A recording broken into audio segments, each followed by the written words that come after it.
Vera Packard is a certified life and career coach. Before embarking on her current career, she was a medical doctor for 20 years. She earned her master's in medicine in Brazil and specialized in breast cancer in the United Kingdom, in London. She moved to America in 2003 to marry the love of her life, Mark. Once in the US, she decided to reinvent herself. She began a career as executive director of nonprofit organizations, including HERS Breast Cancer Foundation. And she actually oversaw one additional organization in the Bay Area that supported cancer patients. After the pandemic, Vera moved to Indiana for family reasons. She discovered that she could apply the lessons she learned as a medical doctor and an executive manager to continue to help people. She has a passion for helping others make conscious choices and live life in alignment with their core values. She's been a Rotarian in the past. I think you've joined Rotary in Indiana, correct, Vera? Yes. She's a board member of the Latino Cancer Institute. She was awarded one of the 100 Women of Influence by the Silicon Valley Business Journal, Outstanding Businesswoman by the ABWA, the American Business Women's Association, the Bay Area Council, and the Ruby Award by the Seroptimus 24680 Club from Walnut Creek. Vera has two children, Tiago and Maria Clara. She resides, as I said, in Indiana, in Frankfort, with her husband, father-in-law, and your beautiful dog. Is it Jiba or Giba? Jiba. Jiba. So she's a dog person. So of course, there's a lot to like there, obviously. And Vera, I'll let you take it away now. Thank you. Thank you. Well, first of all, it is wonderful to be here with all of you and looking at Tina, at that space where I worked there for almost 10 years. So it's really, really special for me. So thank you so much for all of you friends to join here. And, after 6 o'clock in the evening, after a long day, probably that you all had. And I want to thank Tina and Kathy for giving me this opportunity. It really warms my heart. And my applause, and I bow to all of you working in nonprofit. What a beautiful industry it is, and tough in a way that is, you really need to put your heart and soul in your work and follow the mission. And sometimes it gets to be hard.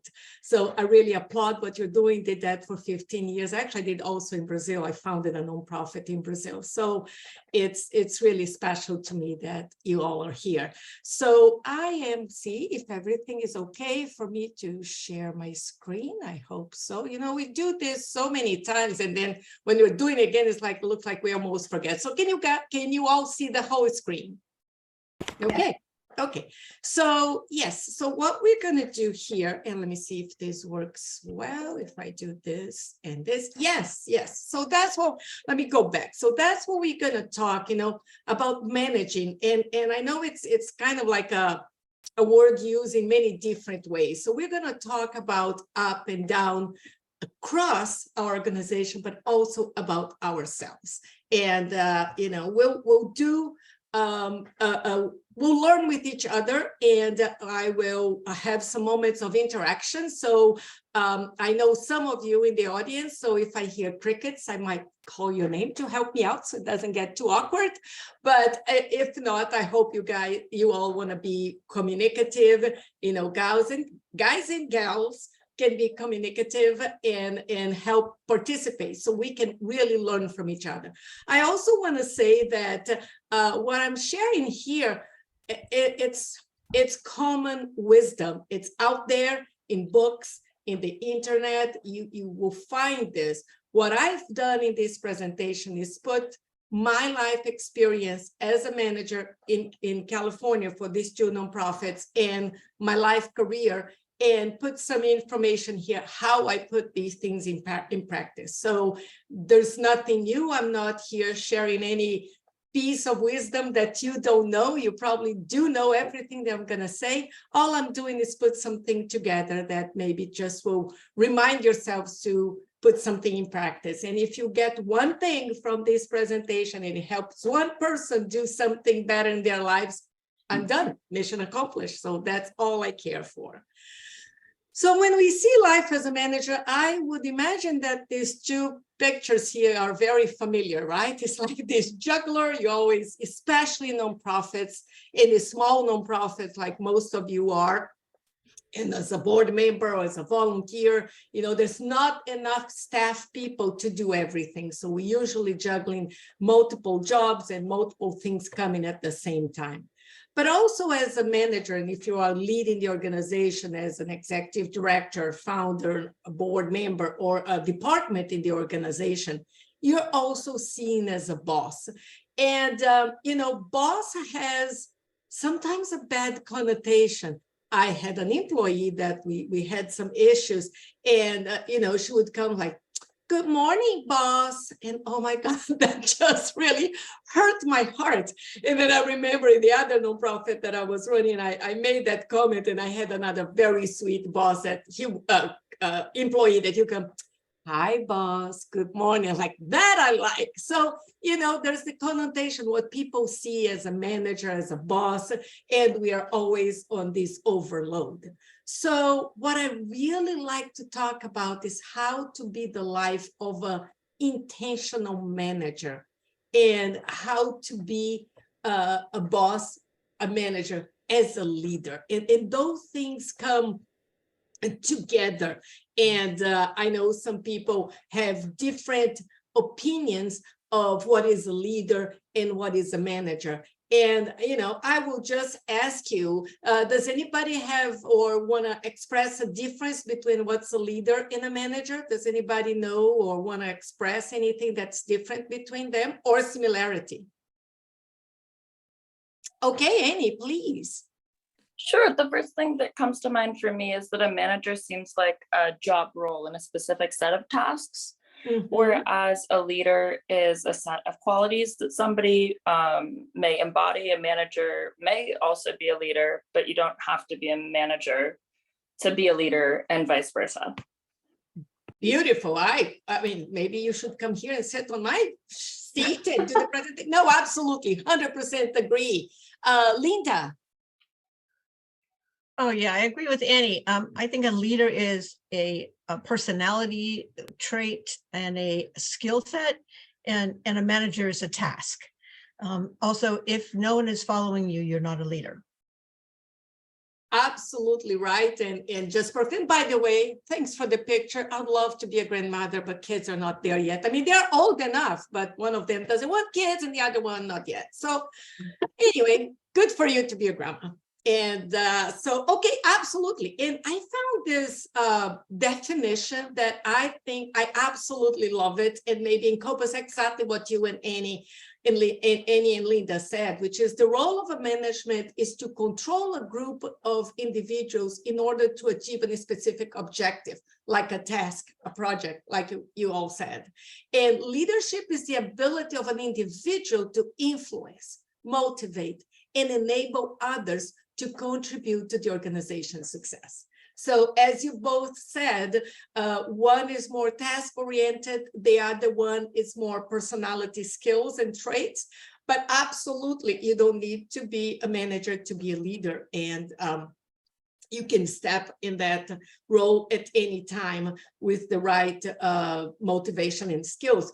I love the word enable, and I think one of the most difficult things for people when they are in management and leadership positions is to enable, which means for me to let it go, allow other people to do the job. They may not do as good as you are, but guess what? You free time in your task, in your to-do list for the day, so things can get done. May not as good as you did, may even be better than what you would do, but it gets done. So I really like the word enable. So I think that this definition really describes what you both said. And so in nonprofit, more importantly, I really think that, the thing about the mission, the values, the goals, and the vision for the organization is really this puzzle. And when you are a leader in a department, at the board or the executive director, your job is making sure that this puzzle is all functioning. Sometimes the goals, it's more important than the mission, but that they are all aligned and we don't allow the organization to go on mission creep or deviating for what is really the vision that the organization wants to accomplish. And that's what a good management and a leader would do, is hold the vision, is almost holding like a deeper lens so people can see. Sometimes the workers, the wonderful employees, the volunteers, the board, they're very focused on different parts, but usually the executive director, the CEO, is the person who is seeing all these pieces and making sure that they work together. I think that is very, very important. And I even had sometimes situations in that the board would not necessarily see the value of the staff and vice versa. And as my job as the executive director, I was always making sure that both sides, that they would see the value that they bring to the organization and that the organization couldn't function without both of them. And that was my job as the executive director, to make sure that the stakeholders, like the staff and the board especially, they come together and see the value of each other. So funny story, you guys already got it. I'm from Brazil, have an accent, but I learned English when I was 17 years old as an exchange student here in Washington State. So I've been speaking English for a long time. However, when I moved here 20 years ago, and I can't believe it's 20 years, 2 decades. Anyway, when I moved here 20 years ago, I realized all of a sudden that in America, we also speak another language, which is the language of acronyms, right? FYI, TLC, ASAP. And I'm like, oh, I don't know that language, but I like it.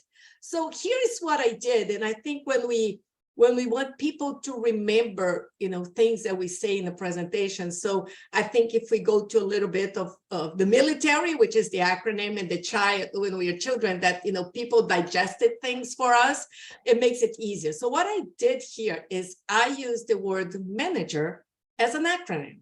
Okay, so if later, 2 weeks from now, and you're like, oh my gosh, there was one thing that crazy lady from Brazil said, and then, oh yeah, the acronym, let's see if I remember. So of course you can go to the website and get it, but if you want something like that, that's my intention here, that I give you a little bit of like a compass, right? Not to understand some of the information that I'm giving to you, and also to remember some of this information when you need it in any day in your work. So I will walk you through this information and what do I mean by each one of these words. And I will also give you some books recommendations where I got that information and how did I put it in practice. It's all about, like I said, what I have done with this knowledge. And again, what you do, it's your own journey. So the M for manager is be a multiplier. Okay, being a multiplier means that you don't want necessarily to work by yourself, but you want to multiply the leaders in the organization. That way, in each department, in each circumstances, you have people duplicating the good actions of the leader that you are. And the most important thing is look for the complementary skills. So find out what you're not good at, and then hire people, work with people, get volunteer board members that have traits and skills that you don't. I mean, if you know everything and do everything, God bless your heart, as they say in the South, respectfully, but it's not the case. So work with people that complement yourself. That way, you really get to multiply the function of the organization. I remember I had, at Lazarex, actually, I had a person that was extremely detail oriented. And I actually had that at Hearst before Rebecca. I had Pam Peterson, and she was very good on being detail oriented. And, you know, I'm a big picture person, and I can be detail oriented, like when I was looking at spreadsheet for the budget or when I was doing a mastectomy, but that's not my most trait. So when I had insurance companies' documents and things that needed to be really understood, I would ask them to, you know, interpret that for me and help me. The other thing is, you know, and we are in this world now, thank God, about supporting diversification. So, you know, of course, diversity, inclusion, equity, and I love that now we are also at the B for belonging. You know, it's very, very important to understand that concept. I am a little different myself because I was an exchange student here. And even though I am Latina, I look very white. So I never had, and I can talk to the wall. So I make myself belong. But it's not a lot of people that do that. I'm already an American citizen. I feel very comfortable in this country. As Tina said, here in these 16,000 town people that I live, I'm already a member of the Rotary Club. I'll be president next year. So there you go. Yeah, I know, Tina. I know. My husband's not very happy, but it is what it is. They need it, and I said yes. I'm a yes person. However, there are some people that sometimes you need to help them belong. And you as a leader, it is your job. Not only put, you know, different color scheme people on your board or different ages and different professions. Think about once you put them on your board or your staff, help them belong and be part of your tribe. And of course, inspire, promote new leaders. I promise you that will take job away from you in a good way, which they do phenomenal jobs. And then you just look good, like the executive director having somebody who takes care of an event for you, then that goes beautifully. And then later people just compliment you and you're like, yeah, great, thank you. It was my team. And that's really good. And I can talk about this for hours, but here it is. Multiplier is a book by Liz Wiseman. She's there from San Jose. If I'm not mistaken, she lives in from the Bay Area. Not mistaken, she lives in San Jose. I attended in person one of her workshops, and this book is absolutely amazing. So you can really get inspired to be a multiplier. And one thing that she talks in her book that I'm going to say is also accept the diminishers when needed. And I'm not saying that diminishers are people that are bad or that do their job. No, no, no. Those are the people that want to do their job and get their job done well. And you need those two. Those are people that don't want to grow as a leader, don't want, and you will need those. So just recognize what you need in your organization and utilize them the best way. So Multipliers by Liz Wiseman. And anybody can give me an example of somebody that you know that is a multiplier.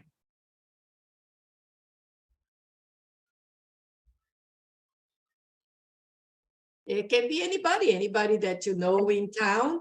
I'll give you a good example that you all know, probably there in Fremont, is Dave Smith, who was the mayor for Newark for 34 years consecutively, if I'm not mistaken. And I was also in the Ohlone College Foundation and a dear friend of mine. So Dave is a great multiplier. Okay, Linda, go. Yeah. Well, I don't want to play favorites, but Kathy Kimberlin attracts people everywhere she goes. She's like a magnet, and she finds the things that people do and that they do well, and she puts them together, which is like magic. I try to copy as much as I can. So there you go. And that's what happens when we see multipliers. They are like magnets. They attract good people, and then they make the good people feel good. It's not about them, it's about their good people. So absolutely, you're exactly right. Kathy, keep up the good work. I think Julie Gilson might have had her hand raised. Julie? Oh, okay, please. Yeah, that's exactly who I was going to name, was Kathy. So, okay, Kathy, are you running for mayor? Just FYI. No, I'm kidding. Not next year, maybe. Okay, wonderful. So, and the A is for, be careful with the assumptions. We still to this day, we are human beings, and people still made assumptions for, even for the work that you do. So let me just give you before I go into this, just a good. So, when we work in nonprofit and you go to a networking event and you say, I work for the food bank or for a nonprofit, the Hearst Breast Cancer Foundation, and people are like, oh, good for you. It's always a thing like we are just doing things for the benefit of our heart, of the community. And, we don't have big salaries, we don't make money. And there's all these assumption, right? So I had a friend of mine that she was the executive director for Habitat for Humanity in San Jose. And when people ask what she did, she would say, I run a construction company that has built blah, blah, blah, many houses and work with blah, blah, blah, this amount of people, the volunteers. And then people are like, oh, wow, tell me more. And she said, yeah, it's Habitat for Humanity. And people are like, so it's all about how you present yourself, right? But again, assumptions. So, in your staff, with your staff, your volunteers, your board, really practice active listening. Really find out what they're trying to say instead of have an idea what you think they will say. And an open door policy.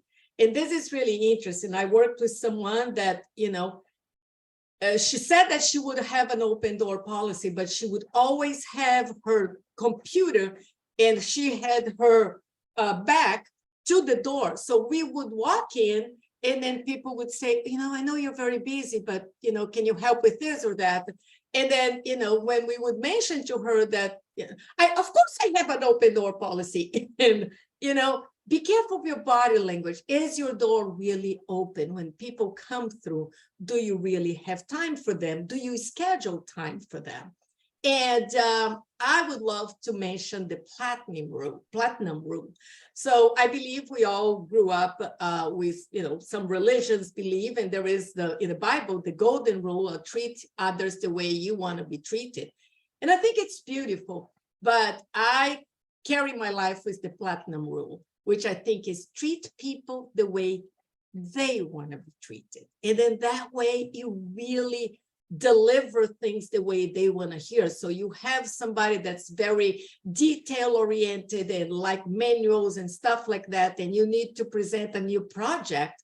Get yourself ready, get your spreadsheet, share with that person. So here's my plan, here's the details. And the person just like, oh yeah, I can help with this. And then you have the other staff, which is extremely bubbly like me and likes to have fun and stuff. And you have the same project, and to that person you say, hey, we're gonna do this new project. It's gonna be so much fun. You're gonna enjoy it. I'm gonna enjoy it. We're gonna help out on the person. Sure, sign me up, right? If it was the reverse, you would probably turn those people off.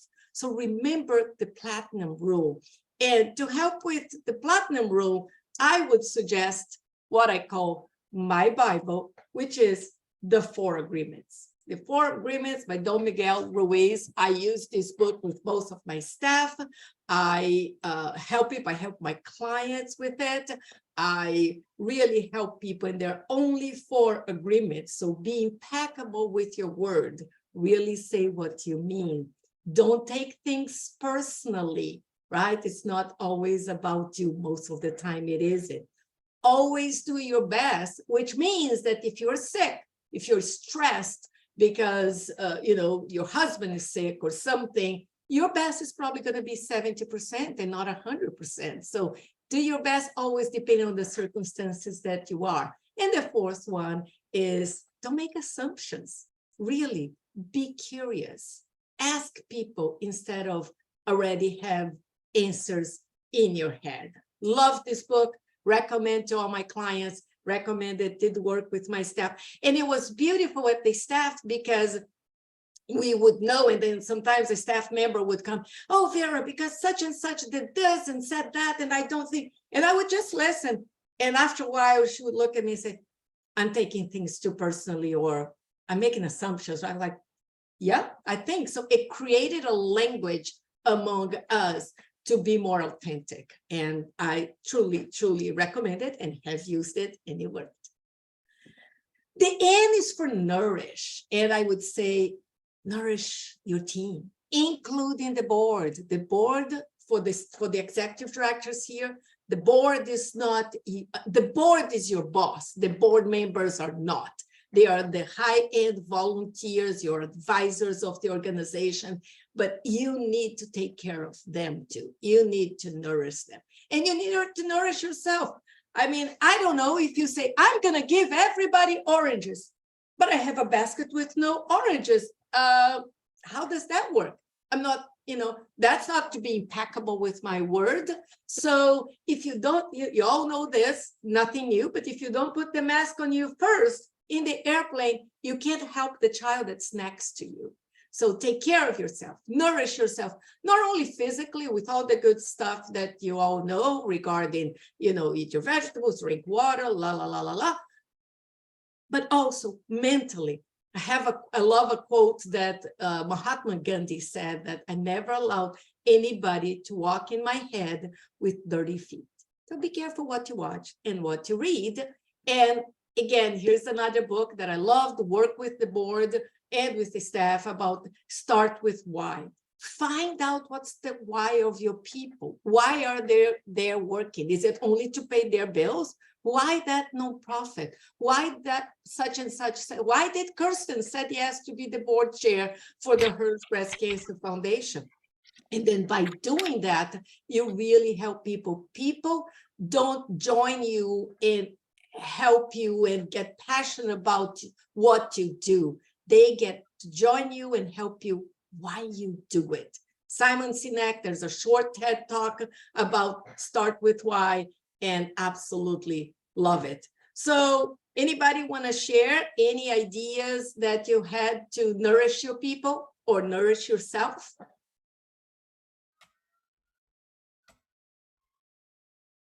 Okay, Kirsten, help me out here.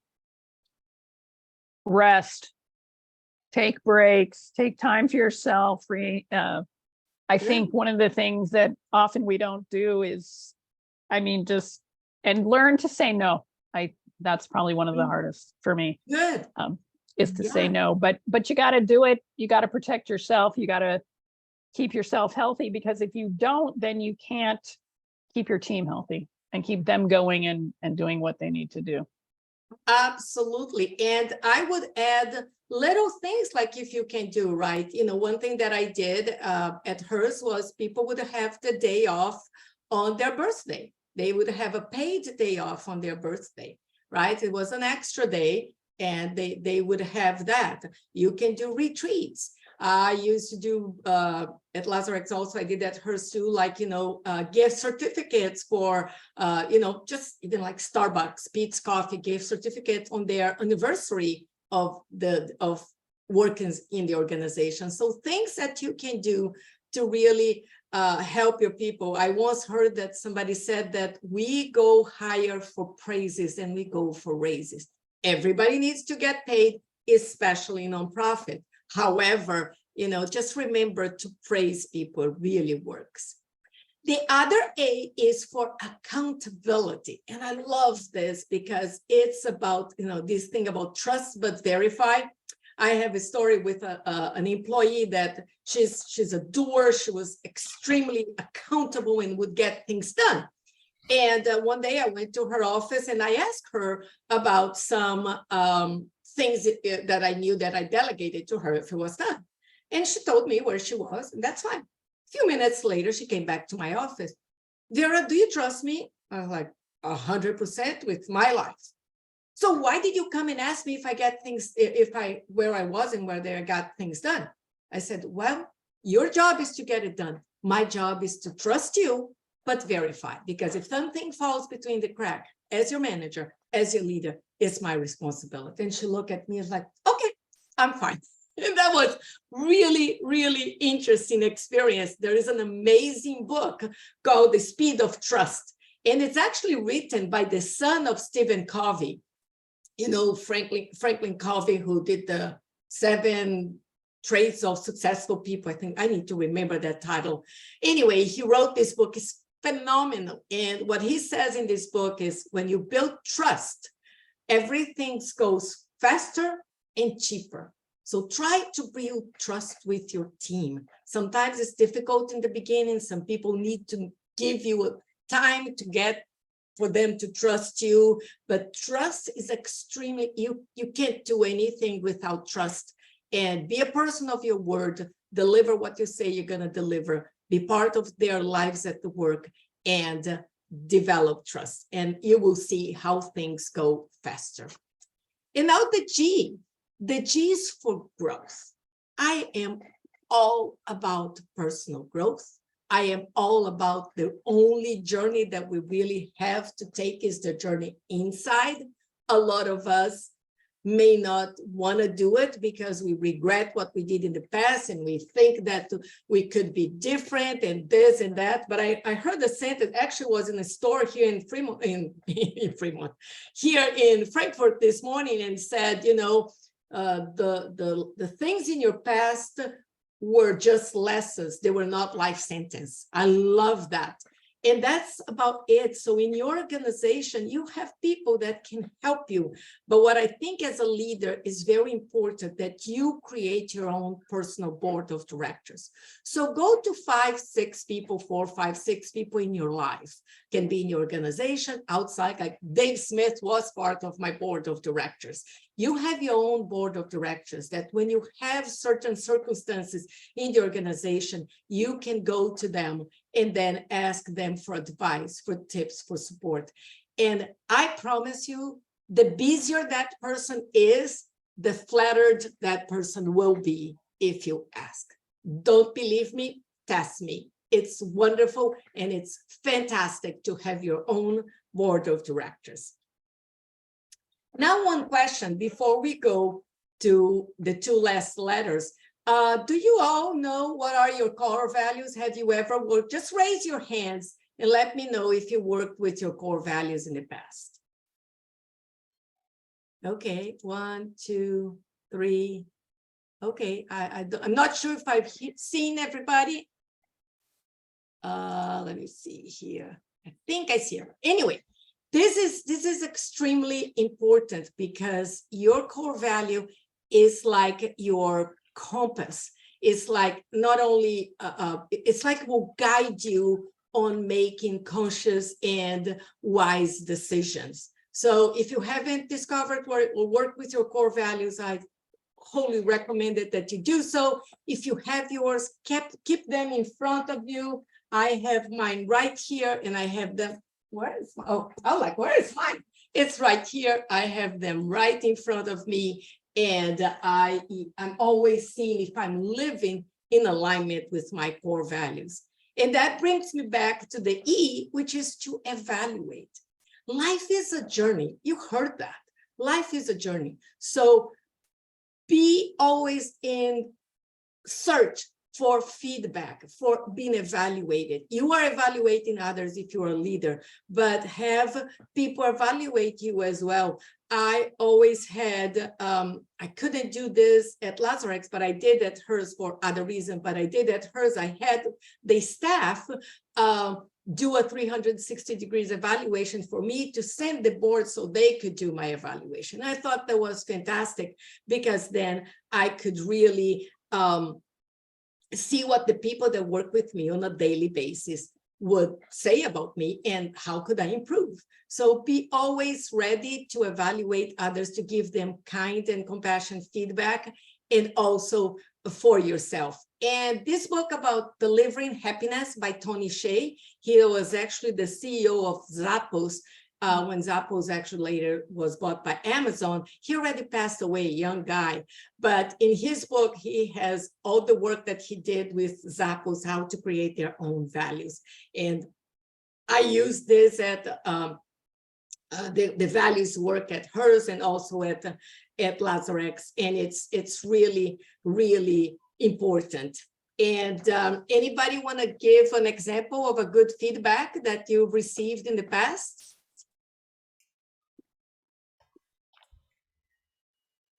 People are really quiet. I'll share. Okay. Yeah, so I've been complimented on my creativity. And I think that is something that I have a passion for.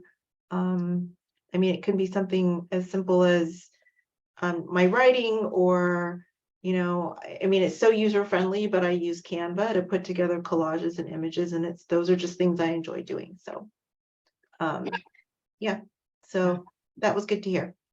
Yes, yes. And the other thing that I would say about feedback is receive it and take it in. Right? Sometimes people say, oh my gosh, oh, like, you know, Vera, your hair is so beautiful. Oh yeah, not really. No, yes, thank you very much. Just like Tina, you know, take that. Yes, your artwork is beautiful on the newsletter and everything. I absolutely love it. Lance, what do you have to say? Oh yeah. So sometimes the feedback that I find most useful for me is the feedback that's actually kind of critical. And the valuable piece of feedback that I got recently was that I tend to be overly direct. And depending on who you're talking to, that could be a good thing, because sometimes people like to, you know, to cut around the BS and just kind of get to the point, and other people like getting to the point a little bit more in a roundabout way. So I have to, you know, so the piece of feedback that I got is I'm super direct, and I have to find ways of being able to, you know, alter my style based on the person that I'm talking to, and also manage not wasting people's time and getting to the point. So it's a balance. And that's where the wisdom lies, Lance. And I applaud you for doing that. I mean, I'm a former surgeon. So, you know, and that's what I say, even as a coach, I tell people, I am very assertive with a lot of kindness. Okay. And then, you know, exactly, make that balance. I have some clients and it had some staff that I had to prepare the room, the situation to deliver. And there are others that I could go straight to the point. The building trust, when you really build trust, you can skip the BS with anyone and kind of like just direct the language according to what the person would like. But absolutely, that's a lot of wisdom. Julie. Yeah, I'd say the best feedback that I've gotten is one that's delivered, and I'll say it timely, not necessarily immediately, because maybe myself or the person who's getting feedback isn't ready to hear that, but not 4 months after whatever it is I'm getting the feedback from. Yes. And secondly, the trust is built by getting both positive and I'll say negative or critical feedback. If it's only one way, then the other part of the message will never get through. Absolutely. I mean, I don't believe that no matter what, somebody always has something good that they are doing, even though you need to deliver maybe, let's say, bad news. But yes, absolutely. In timing, Julie, not only management, timing in life is everything. If you're going to have a conversation, even with your spouse for something that happened 5 months ago, it's not going to work. So timely is everything. And you as a good leader needs to be aware of this. And that's why what Kirsten said, you know, take rest, take good care of yourself so you could be present and then know when is the time is right for one thing and another. And I'm going to hurry a little bit because I think I'm taking a lot of time. And I'm coming here to the last word for manager, which is be resourceful. Okay, you don't need, as a manager, as a leader, you don't need to know everything. Actually, you don't. The best leaders don't know everything, but they know the questions to ask, right? They know the questions to ask. So be aware if you know what to ask for, and how to get people. You don't need to know everything. There are people in your organization that know certain things more than you. Enable them to lead and support them. Okay, encouragement for solutions. When people come complaining a lot, ask them, what would you do? You don't need to have the answers. Find out from them. And a lot of time, it can be that the answer is inside of them, for them, not necessarily about the person that they are complaining. And, you know, I'm from Brazil. You guys already heard this, but I'm not a soccer fan. Never liked soccer, just because my dad liked it, that's okay. However, I love American football. I learned with my husband, we love football. Thank God football is starting this Saturday, preseason games, but I love the philosophy of leadership, and I have an article actually that I wrote on LinkedIn a while ago about lead as a quarterback, right? The quarterback's an amazing position. He understands the team, he reads the defense, but he doesn't need to score the points, right? He gives the ball to the running back or he throws to the wide receiver, but if it's needed, yes, he will score, but he puts his team up for success. And I love this. I love when I see the wide receiver receiving the ball over there scoring, and the quarterback runs 50 yards just, oh, sorry, Siri is saying something. The quarterback runs and goes there just to compliment him, kind of like, you did, you got it. It's not about my throw, it's about you received it. So when they talk about the catch, I think, what's his name? Dwight Clark, from the San Francisco 49ers, and they talk about his receiving. They don't talk a lot about Joe Montana sending throwing the ball. It's about Dwight receiving that ball. And there is actually a statue inside the Levi Stadium. So lead as a quarterback, lead from behind. Think about this, lead from behind. And if you don't get any of the books that I referred, if you don't, you forget everything, please, please, please buy this book and read. It is called Think Again by Adam Grant. I read it recently on a book club that I'm part of, and he is a psychology from Wharton Business School in Philadelphia. And I don't know, Philadelphia, Pennsylvania, sorry. But anyway, it's all about, rethink, question yourself all the time. Goes back to don't make assumptions, but I can't even tell you the beauty of this book. I may or may not like self-help books or other things, but there's a lot of science and a lot of important things that he will show to you about how you can think again, think differently, and don't take things personally. It's really, really interesting. So as I said, I'm trying to give you like something to remember how to be a good manager and a leader, be a multiplier, don't make assumptions, nourish yourself and your team, including the board, take accountability for you and for your team, grow yourself, help yourself, have your own board of directors, evaluate the journey for you and for your staff, and have them give you feedback, and be a resourceful person. That's all of this. I think it's a lot of just common sense, and you all know this. I'm just here to refresh your memory and help you be a better leader. That, it's like going from good to great. So be great. So at the end of the day, how to manage up, down, across in yourself is all about helping people moving from one way to another and help them not fall between the cracks. It's about leadership with everything that leadership encompasses. But for me, at the end of the day, is all about service. I always said in the both organizations that I ran in California that my job is to take care of the board, the volunteers, the staff, and the donor. If I did all that, the clients will be taken care. It was not my job as the executive director, it was the staff. But if I took care of them, they would deliver the message and take care of the staff. So it's all about service. As a doctor, I said the same thing. I'm here to serve my patients. That's how I carried my career for 20 years. And, I love Dr. Wayne Dyer. He already passed away, but he said, if you change the way you look at things, things you look will change. And I agree with that so much. So if there's anything here that made you think or see differently, you will see results by applying anything that you learned today. And it's just like that, right? Do we see the faces or do we see the chalice? And do we see the old man or with his hand on the shoulder, or do we see a man playing a violin or something, and then a woman and a dog? It really depends how we look at things, and things will change. So I will have some time, hopefully, for questions. I think I talk a lot. I'm sorry, but thank you so much for having me. And just so you know, yes, as Tina said, I'm a life and career coach, And I know you all are very happy in your jobs, and I think it's phenomenal, but I primarily work with women that would like to change careers and jobs, and they would like to do something that really, they like to discover what they want to be when they grow up.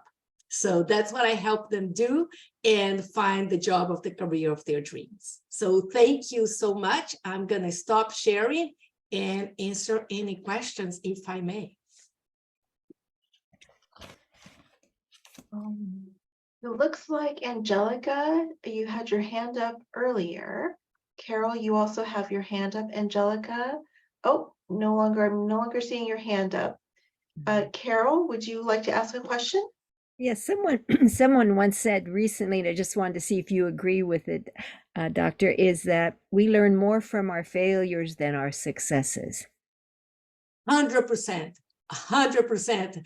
I was once in a presentation in Denville, in Ceremon in California, and John Asraf, which is motivation speaker, big entrepreneur guy, he was there talking. And then in the end, somebody raised the hand and said, you know, you only talked about your successes. Can you talk about some failures? And he said, I didn't have failures. And everybody kind of like shocked, right? And he said, everything that I lived was a lesson. So if I didn't, succeed on that, but I learned. And John Maxwell has a book. I love John Maxwell, great leadership books. And he has a book that says, sometimes we lose, sometimes we learn, sometimes we lose, and sometimes we learn. I think that's what it is. Mm. And it's all about learning. Absolutely. I agree 100%, Carol. Thank you. Angie, do you have a question? No, I was just giving an applause. Thank you. Oh, You had a good, I think you had something in the chat a little bit earlier, Angelica, that was kind of a nice feedback on, forget what that was. It was on active listening. What was it? Active listening, remembering small details about people and be genuinely curious about others and meeting where they are, where they are. That's great advice. That is really good. When you were talking about team building, Vera, I was thinking of, I so often rush through my day, but it's helpful for me. I come away feeling good, and I hope my team members feel good when I take that moment to stop and ask them, how is your mom doing? Remembering that, right? How was their child's, birthday, or how was their weekend? Just slowing down and just kind of being in the moment. So. And Yeah. Tina, I would say, remember that quarterback leading from behind. When you are leading from behind, you have that time to see your team. If you're in front, running, trying people to be, you don't know what's going on. But when you're leading from behind, you have the time to see your people and then meet them where they are and carry them to the end of the race and things like that. So yes, absolutely. Very, very important. Yeah. Yeah. I think Vera, a lot of what you said tonight, I think you're 100% right. A lot of us have heard different things, a lot of the things you talked about, a little bit of this, a little bit of that, but remembering and refreshing is really important. And it made me remember how impressed I was when I saw the Simon Sinek Start With Why. I watched it over and over. Yes. It was so brilliant, Yes. so simple. And so that was a good refresher for me tonight. So I appreciate that. I gave the book to both of the boards that I worked with as a Christmas gift, and I asked them to reflect. So there was a good conversation with board members. Mm-hmm. Okay, and so I think I've heard of that presentation. So that is a TED Talk. Yes. Simon Sinek. Yes. Kathy, I believe you've mentioned that as well. So just so for those of us who might not know, it is on, it's a TED Talk, so that's probably easily viewable on YouTube. Very inspiring. I recommend at least watching that. Yeah. Great. Vera, you spend a lot of time reading. I think that's great. I do. I mean, what helped me in California, Tina, because I had to travel. When I was at HERS for a long time, I was living in Martinez, so it was a 50-hour drive one way. So that helped me a lot to be on audiobook. Audible is my best app. And I do that a lot. But yes, I use Audible a lot, going from Martinez to Fremont every day. And then later even from Livermore to Fremont, so I could do that. So yes, I love it. Somebody once said that, you can learn, intelligence is learning with your own mistakes and journey. Wisdom is learning with the mistakes and lessons of others. So it's kind of like you leverage yourself by just like, oh, so I'm not going to do that. Or I'll give you an example by doing that in different ways. And I'm sorry, I'll go really quick, but I remember I'm from Brazil, like I said, and I speak very loudly and I speak with my hands and stuff. And in one of this book, people talking about let people really know, who you are, why you do things. So I had a staff member at hers that told me that I was a bully. And I had later to find out what it was. And we were good after that, but it was because I speak too loud. And if I'm excited, it's louder. If I'm nervous, it's even louder. Anyway, long story short, when I got my job at Lazarex, I remember the first day, and Erin is here, maybe she will remember that. I remember the first day I told everyone, I said, I'm so happy to be here with you all, but just remember, I am from Brazil. I speak really loud. So I manage myself. I speak way louder than what I did when I first got here. But if I am speaking too loud, just raise your hand, do something, give me a little sign. And, don't ever think that I'm shouting or yelling. It's just a personality. And, you learn from the lessons and then you go there and you apply them. Great stuff. Are there any other questions or feedback? And if there are, please speak up. If there are not, let's hear from if anyone has announcements. I don't have any questions, but I just want to say thank you so much for your presentation. It was beautiful, and you're not too loud. Yeah. When I go to Brazil now, I was like, oh man, these people talk loud. That's great. No, but it was great. Thank you so much. So Lance, I think you've got something coming up, an event. Yeah. So this week, this Friday, August 11th at Ardenwood Historical Farm, starting at 4:30. Daily Bowl is holding its annual fundraiser. We're celebrating 7 years of existence. And so we're going to have, hors d'oeuvres, but more and a couple speakers, but you'll be able to meet people. There'll be silent auctions as well as raffles. We'd love to have everybody there.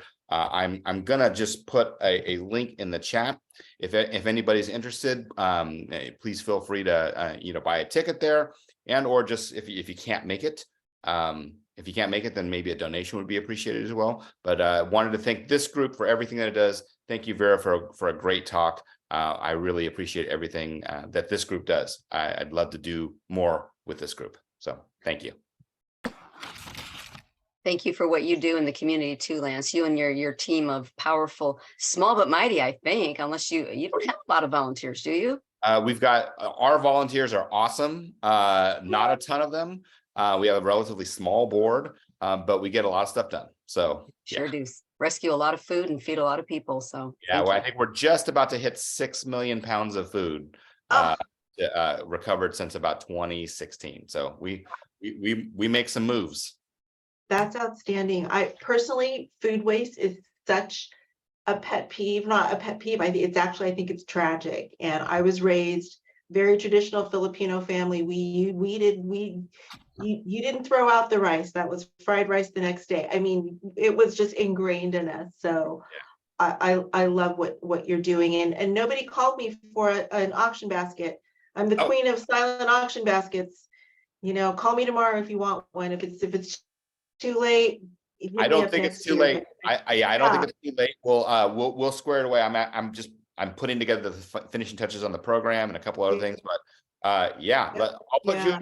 I'll put you in touch with our person who's in charge of the auction. Her name is Justine. I'll make the introduction for sure. Yeah, I've got my stash at home. I just made one for Bay Philharmonic. She picked it up yesterday and she was super happy. So yeah, I'm happy to support what you do. Outstanding. I wanted to say a quick thank you to Vera. Vera talked, she referenced her Breast Cancer Foundation a lot. Vera is definitely a multiplier. She was here up until 2017. Is that correct? Yes. She recommended me for the job here. It was my first role. She encouraged me to be brave and to challenge myself and to take on a bigger leadership role. So your middle name is Multiplier, I think. So thank you for that. And I just had to give Vera that recognition. She spent many, many years here making a ton of changes, and the organization here is better for it. Thank you, Tina. And before Julie, I just want to tell Lance, I gave to Hearst Breast Cancer Foundation at the People with Purpose Gala.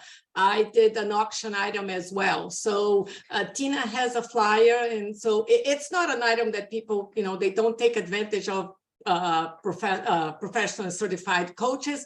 But if they want to, I gave it, she can help you with that. And then I'll be happy to have a silent auction. And if it sells, I'll deliver it. Okay, great. Good to know. Thank you so Yeah. much. Absolutely. Yeah, how many sessions, Vera? It was like 4 sessions, I think, 3 or 4. I think it was 3. Okay, yeah. Yep. Because I can, if Lance, if you're interested, I created the flyer in Canva. I can easily update it, and that could be useful for you. Yeah. Okay. Thank you. So I wanted to say that Vera, we're going to send out probably by email tomorrow a survey.